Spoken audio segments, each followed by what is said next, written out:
All right, hello everybody. Welcome to today's webinar. My name is Callie Fensel. I am the Content Marketing Manager here at DomainTools, and I'd like to welcome you to today's webinar, Security at Warp Speed, Staying Ahead of Threats with DomainTools and Torq. So just a few housekeeping items. As you heard by the recording, all attendees are in listen-only mode, but please feel free to ask questions at any time during the webinar. You can simply type your question into the questions panel, and we will do our best to answer them at the end of the session. We'll leave about 15 minutes at the end of the session for questions. We are recording this, as mentioned at the top, so we will be making that along with the slides available to you after this webinar. If you're on Twitter, you can follow along at the hashtag DTWebinar and feel free to join in the conversation with your own tweets. So our speakers today are Grant Cole, DomainTools Principal Product Manager, and Michael Natkin, apologies, Senior Solutions Architect. So Grant has over 20 years of experience delivering new products for enterprise and consumer products in cybersecurity, mobile, telco, and healthcare. He has led product efforts at DomainTools in developing Iris Detect, speaking with customers on their current pain points for managing typo squat domains. Previously, Grant spent time at both large companies like Microsoft and Motorola, and startups, understanding customer opportunities and working with engineering teams to bring new products to market. And with nearly 30 years of experience supporting organizations large and small, from telco to big pharma, from FinServ to retail, there are very few hats Michael hasn't worn. Prior to working for some of the largest vendors in IT security, Michael developed, ran, and consulted on security operations programs. He's since helped shape product development and customer adaptation. So without further ado, I'm going to let Grant take it away. Hello, everybody. Glad to meet you and happy to be here to present. As Callie said, I'm a product manager at DomainTools, and I'm here to share with you Iris Detect, which is a new product we've got for managing typo squat domains, and also how we've got an API connection with our partner, Torq.io, which Michael is going to jump off after I start with Iris Detect and share with you. So first of all, I'm just going to spend a couple moments talking about DomainTools at a high level and what we do, and then get into more details on Detect. So DomainTools, we've been collecting data on domains for over 20 years. We've got a vast history that we leverage in our products, and we build on that. Every day, we discover 350,000 on average newly active domains at global scale. And not just that, but we're also tracking 380 million active domains ongoing. And every day we refresh DNS information. We also regularly collect WHOIS data, TLS certificate data, screenshots, and more to build up a base of data about these domains. We take that data and also have developed through some machine learning algorithms risk scoring to help our customers more easily understand which domains that they're encountering are more likely to become malicious and impact them, their customers, or their partners. We've taken this and developed a suite of cybersecurity products that we sell to our enterprise and government customers. And really what some of the main goals of these products are to provide contextual awareness as you encounter domains, whether it be in log files coming through your SIM systems or through for threat researchers who are investigating things that have taken place. Providing you situational awareness of what are the dangers that are involved, what are some of the details behind the domains, and how are some of these things interconnected. And one of our high-level goals is to help you move from being reactive to being proactive, because really the main goal is to try to stop malicious domains from causing problems before they do, because that's going to decrease your costs, it's going to decrease your pain for you as well as your customers and partners. So with that, let's start to talk a little bit about phishing, because that's what really is important to become more proactive as we can. Phishing, as we all know, continues to be a top attack vector that leads to malware distribution, credential scraping, Ransomware is a big topic, obviously, that's been out there. And Iris Detect is our newest product that we've launched this summer to help combat this. And as I get into it, I want to talk about, I'll do a demo in just a moment, but there's kind of three main thrusts, if you will, about Iris Detect. The first thrust is discovery. So we've created a new data pipeline, as we internally call it, to do the domain discovery on a near real-time basis throughout the day. And I'll show you a tangible example of this in just a moment. But as we know, bad guys are moving faster than ever, and so we need to help people move faster as well.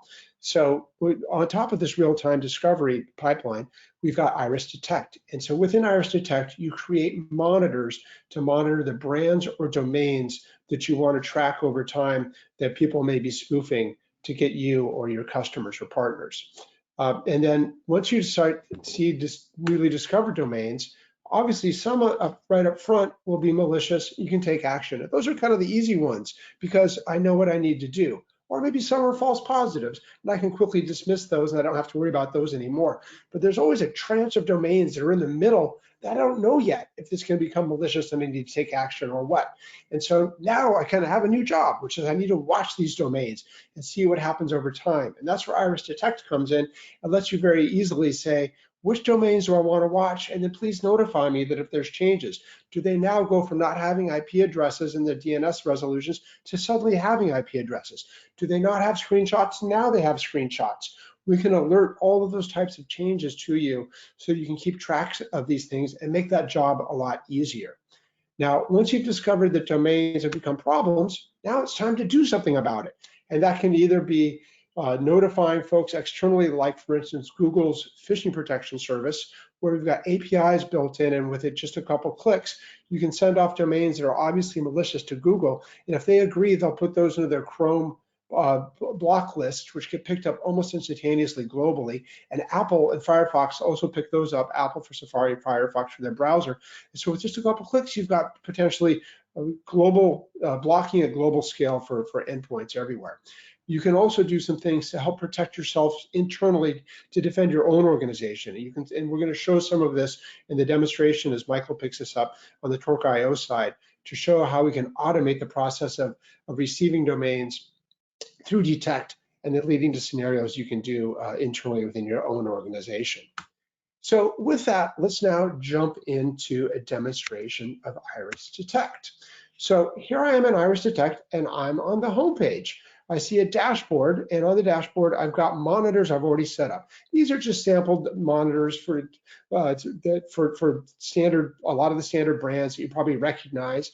And they've got statistics for things, so I've been watching these things for a while. And I can go in and look at new domains and so forth, and I'll see a list accordingly. And we'll do that in just a moment. But first, I want to show you the process of what it might be like to set up a new monitor, so you can kind of get a feel for technically what's going on behind the scenes.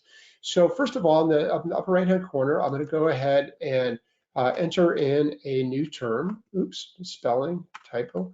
Dropbox, and Dropbox is obvious. I've got a monitor already set up for it, but we'll go through the process of what it might be like to do that. And I hit the search button, and what the system does is that first it returns all of the active domains we already know that match this term, in this case, Dropbox. And I see a nice histogram chart here that shows me what's going on. It actually turns out, kind of curiously enough, that a few weeks ago, or a week or two ago, it looks like Dropbox actually went in and did some proactive registration to defensively get some domains under their control that were out there, so that they could kind of stop some of these things up front. But since then, we can continue to see new domains that are being registered. And you see the domain name itself and some attributes you might expect about it with IP address, registrar, and so forth. An important thing here is also the date time first seen. So that's what DomainTools itself discovers the domain. And so we're marking this down. It's a durable attribute, and it's when we discovered it. So we're telling you and being very transparent about when we found out about it. There's also the Iris investigate. There's also the create date that's from the WHOIS records, and that's there in some cases, but the first seen is universally available to let you know when we discovered things. So I could do some additional things to refine this if I want to, but If I wanted to simply add this as a monitor, I click this button and we create a new monitor. Rather than doing that, because I've already got that monitor set up, let's jump back to the dashboard. And I could click on any of these statistics for one of these specific monitors and see a list accordingly. But let me do a little broader view and look at new domains across all of my monitors. And what we see here is each domain name, you see the corresponding monitor. And what's interesting to see is the date, time, first seen. And again, this is, as I said, it's near real time. And so the most recent domain that I've seen is for the monitor bank. The monitor bank is obviously very generic. I've set that up because it gets a lot of velocity. And so it demonstrates the near real time nature of the system. So this one just came at 10:01 a.m. after we started this webinar. And so if I open this up, I get a different view where it's a larger view, what we call the card view, so I can see the full risk score. We saw more DNS data. We see when we first discovered this domain, again at 10:01, when it most recently changed. So that's when, Hey, when Grant, was the last time? Grant, just to interrupt you for a second, we're Yeah. getting some feedback that we're not seeing your browser. Oh, really? Are you seeing it? We see demo of Iris Detect. Oh, shoot. You should. Oh, I just forgot I was not sharing my desktop and I was just sharing the specific window. Just a moment.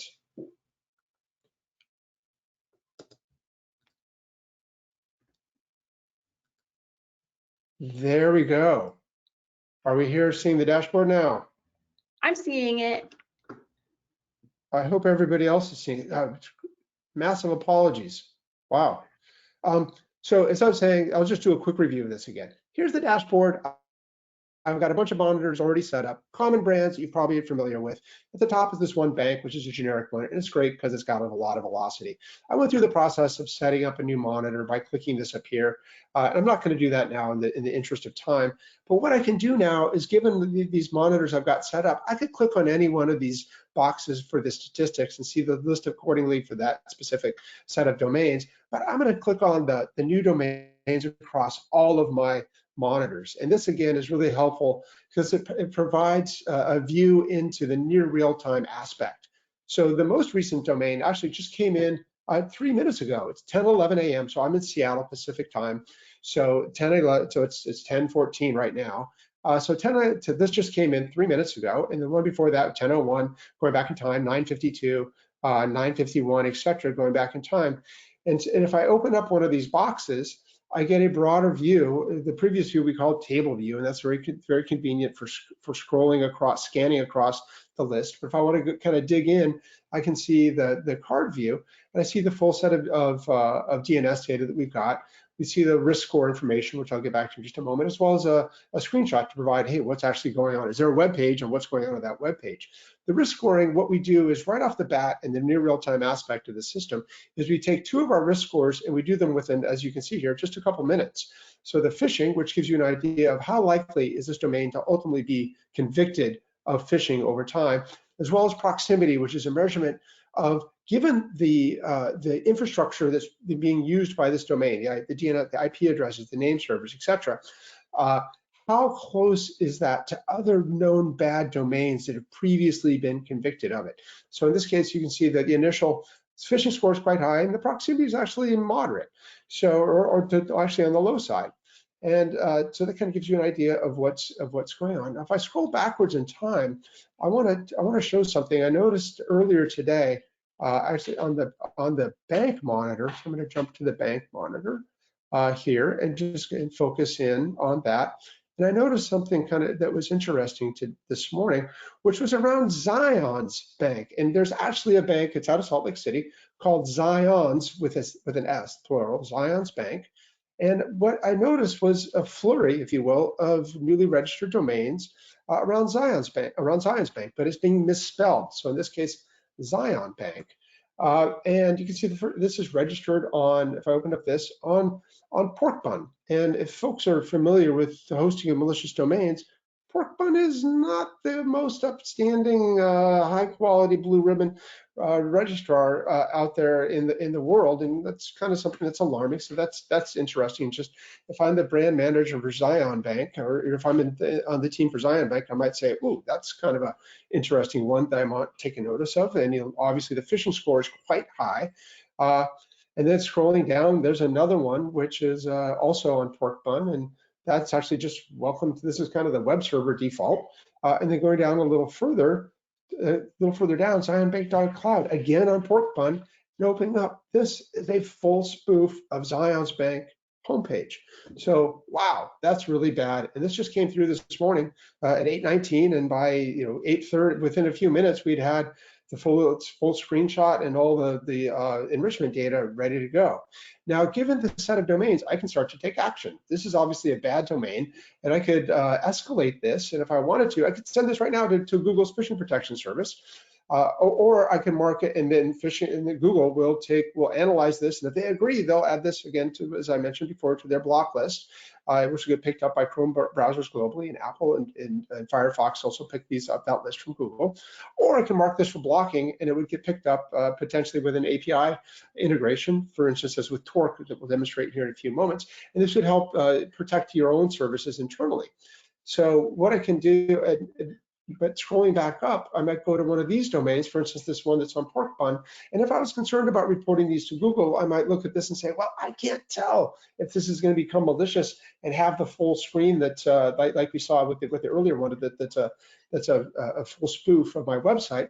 So what I can do on these domains is I can say, hey, let me add this to my watch list. You can see up here for the Monitor Bank, I've got 154 new domains that I need to look at and probably work through. And at this point, because this is a new monitor I just set up yesterday for this demo, nothing's yet being watched. So what I can simply do is click on this domain, and in a moment here, it clicks through, and now the numbers update, and this is now being watched. I'll go to the next one, the Zion Bank one that's got the Nginx, and go ahead and say, hey, let me watch that one as well. And so that's kind of the full circle of managing these domains, of either potentially reporting them immediately to Google or something like that, or marking them for being blocked to protect myself, or simply saying, hey, I want to watch these things, and then I'll get notified over time if they changed. And so that is kind of a quick tour through the Iris Detect product. And so with that, I am now going to hand off to Michael here in just a moment, and make him presenter to get us going with the next stage of this webinar. Michael, I believe you now have control. Thanks very much, Grant. Appreciate it. And welcome everybody again. So Grant talked about a number of very important subjects that we're going to expand upon here. The first, of course, being that DomainTools provides an incredibly rich set of APIs enabling integration beyond what they offer simply out of the box with, for example, some of their abilities to react. So some examples, being able to see newly discovered domains, decide which domains we want to watch, track some of those changes over time, and then most importantly, of course, being able to move beyond that situational awareness that Grant was talking about into truly closing that OODA loop, being able to take action upon what is being seen. So let's talk just a little bit about Torq, who we are, what we do, and how our relationship with DomainTools can further your security operation team's efforts to be able to react to things that are being seen in the wild. Torq is a no-code automation platform for security teams. Now, really, at the heart of it, we look at ourselves as a unifier of your existing security infrastructure and collaboration tools that you're using today. We want to be a part of your existing processes, not force you into completely new processes. And I'll show you a little bit of what that looks like here in just a bit. Now, our customers are leveraging Torq for a number of different security processes, everything from handling email phishing and abuse response, to vulnerability management, to threat hunting, to CSPM, and any number of other scenarios. In this case, we're really going to be focusing on threat intelligence and enrichment and action upon that threat intelligence. Now, part of the beauty and the uniqueness of Torq is the ability to create powerful production-ready workflows literally in minutes. We have customers who, during their 30-day POCs, built from the ground up 30 or 40 production-ready workflows. In a previous life, that would have been unheard of in 6, 9, 12 months. And we do it through very simple UI, whereby it's a drag and drop editor providing smart steps with flexible triggers. Beyond that, we offer a series of templates, and templates are starting blocks for your security operations requirements or for your automation requirements. These are backed by research that our internal teams have done, are led by customer input, customer feedback, and are really driven by the ecosystem. And of course, one of the greatest examples of that here in this conversation are 2 templates that I'm going to show you in just a moment based on the Iris product line. Now, our architecture is really driven and fueled by our ability to integrate with practically anything. We receive triggers, whether it be from your SIM or a product such as DomainTools, to tell us to go ahead and run one of our workflows. And those workflows are a series of orchestrated actions performed across multiple tools, whether they be cloud-based or on-prem. And again, you can use our templates as kind of a starting point to be able to get your creative juices flowing in order to develop your personal requirements. Now, with our DomainTools integration, there are 2 main examples that we have. The first is triaging newly discovered domains, much akin to what Grant was showing live from a human perspective, but doing it in machine time. And then the second is leveraging that real-time intelligence, those watch lists and all that Grant was talking about, to keep those watch and block lists up to date. So as something transitions from, let's say, merely having a risk score of, say, 28, and it's already been added to our watch list, to suddenly now being a real threat that we need to take action upon, we can do it in machine time. And so let me show you just very briefly what some of these will look like. So I'm going to actually start within Iris Detect. And here we've got just a couple of monitors configured. We have one, of course, for Torq, as well as for some of our supply chain. And I've taken our templates for our watch domains and our new domains, and I've tweaked them a little bit to meet my specific requirements. And in our case, a big part of what we need to do in my fictitious company that I'm demonstrating here is keep a change management log. Anytime I want to do something such as block a domain, I need a change management ticket.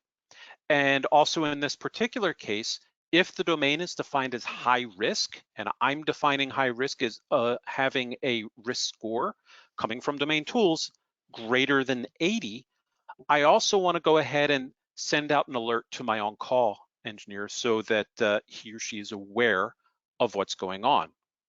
So let me just kind of show you what this will look like live. So I'll go ahead and just do a quick test run.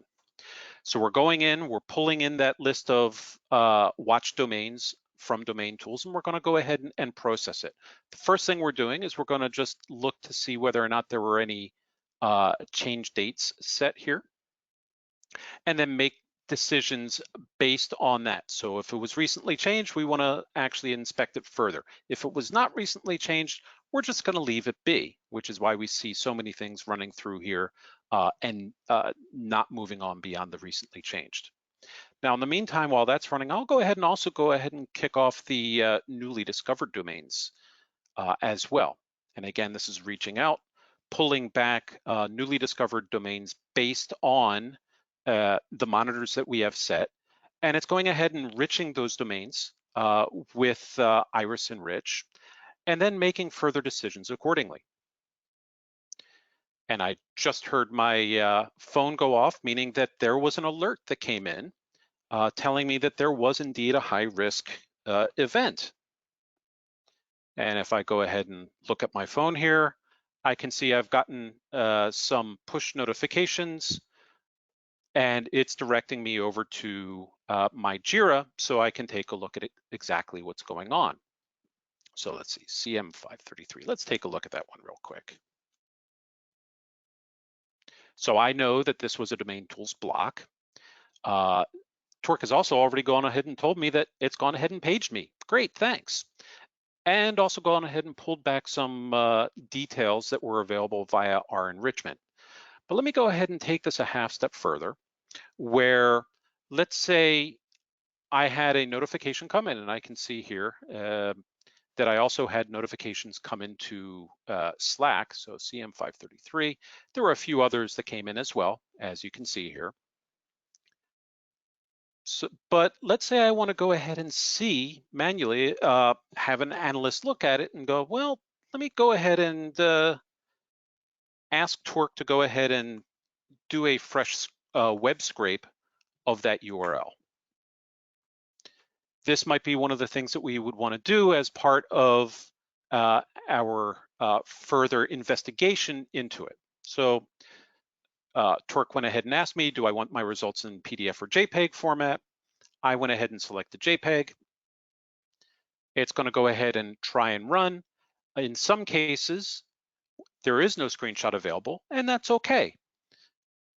And do I want to go ahead and update my JIRA ticket? Well, yeah, actually, in this case, I do. And this happens to be on CM533. And it'll go ahead and submit that information. Now, along with this, it's also gone ahead, and as the DomainTools alert shows, it's also gone ahead and told me that in that case, it's gone ahead and blocked it. Now, there are some others that it's gone ahead and said, you know what? These are low enough, I'm gonna just add this to my ignore list. Or in other cases, I'm gonna go ahead and add it to my watch list. So I know everything that's going on in my environment. And in some cases, it may have actually blocked, like in this case, I've got a full-on alert as opposed to just kind of a warning, where it's gone ahead and done the block for me as well. And I can keep track of that.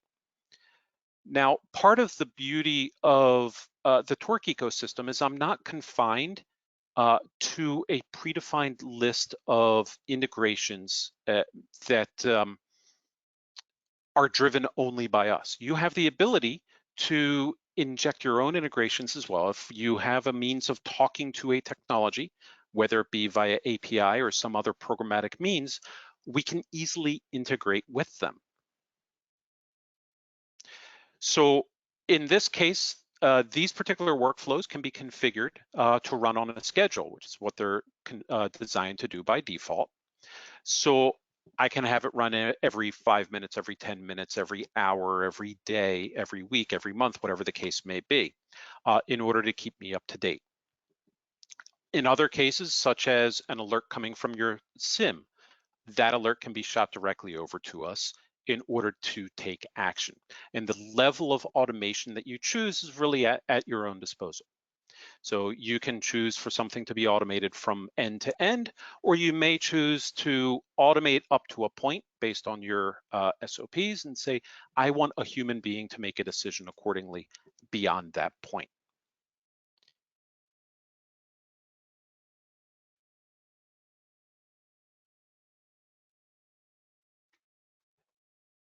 Part of the beauty of the partnership between DomainTools and Torq is the ability to do three main things. The first being reducing alert fatigue. The second being able to remediate and respond faster. You don't need a human being swivel chairing across multiple screens to try and figure out what you need to act upon. Centralize your alerts, centralize your actions, and focus on the things that are most important. And then of course, provide seamless threat intelligence anywhere. So we can take real-time intelligence from DomainTools. We can couple that with internal threat intel or CISA advisories or any number of other bits of information, and then act accordingly upon it, closing that OODA loop with no code required. And with that, I wish to thank you all for your time and patience. And we're happy to take any questions that you may have at this moment. Yes, thank you, Michael and Grant. I really appreciate this. I know our viewers appreciate this as well. So like Michael said, please, if you have any questions, feel free to type them into the questions box. I do have a few ready to go from earlier, Michael and Grant. So let's start with Michael. You say it's no code. But what if I already have custom code written? Thanks very much. The short answer is you can incorporate your own code, whether it be Bash scripts, PowerShell, Python code directly into Torq without any heavy lift whatsoever. It's one of the really neat and incredible things about our product is being able to move from a purely no code to something that also allows you to leverage code-based mechanisms is integrated within the product. Thank you. And is Torq available on-prem? Torq is designed as a SaaS solution, but we offer what we refer to as a runner, and a runner basically extends your SaaS offering into your secured environments, whether it be on-prem or within private, for example, VPCs in AWS or networks in Google or whichever other cloud you may choose. Okay, thank you. Grant, we'll kick a question over to you.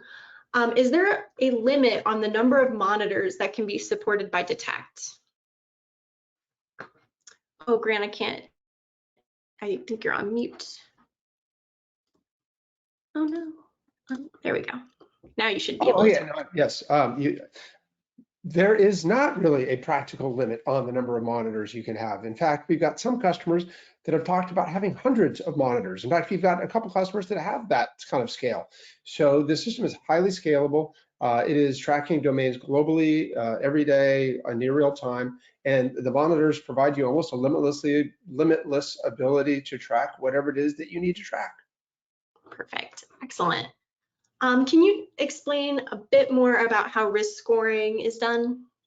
Sure. So as I said, the risk scoring is built upon the foundation, which is all the data that we've received over time, which is both an understanding of the profile of millions of domains that have existed, as well as what's come through on block lists from various providers that are out there. And we've taken that data and married that together to have an understanding of both.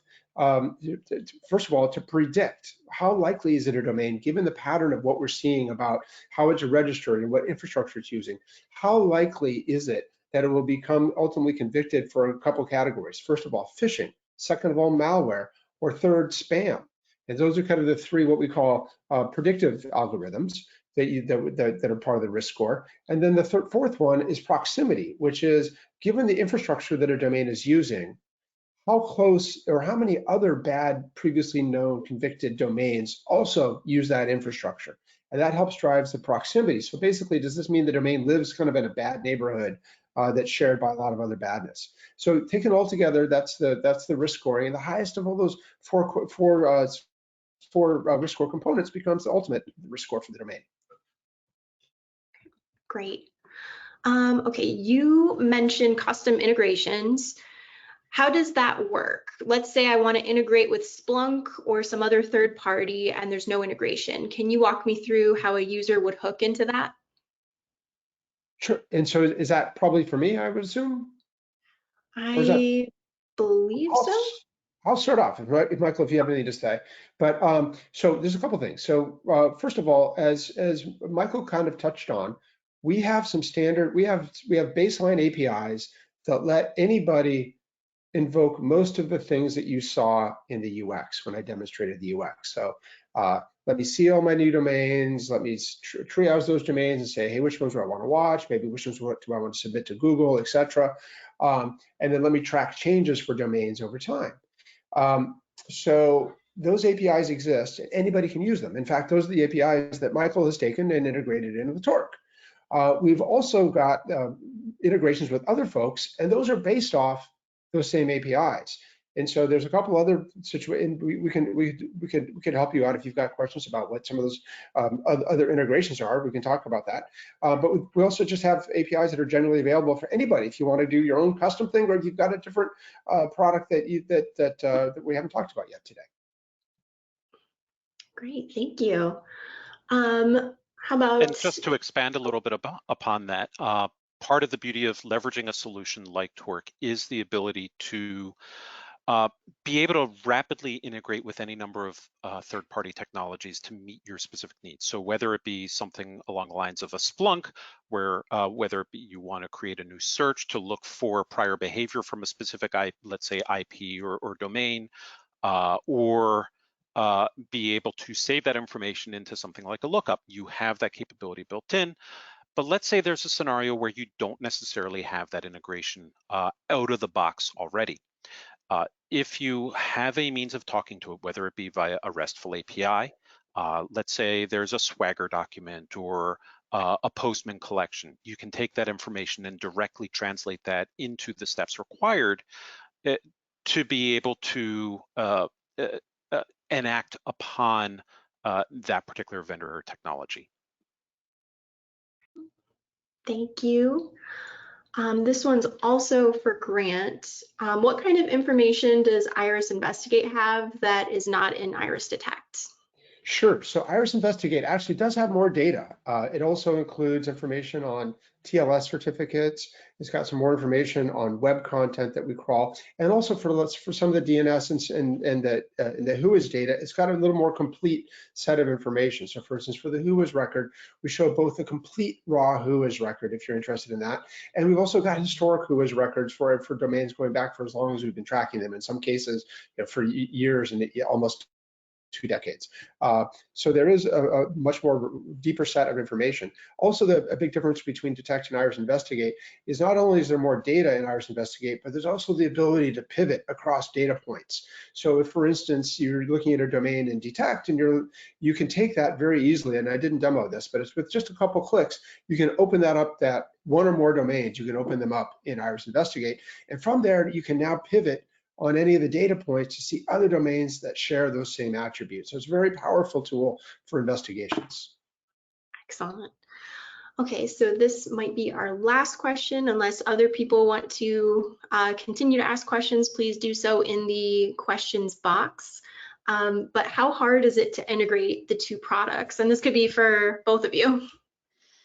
And again, the two products being Detect and Torq. So I would let Michael take that one because he is the one that's done this. We can put out APIs and say, oh my God, they're so easy to use, but he's the customer that's actually taking this in this case and trying to create something with it. For us, to borrow the euphemism, it's as simple as 2 clicks and a beer.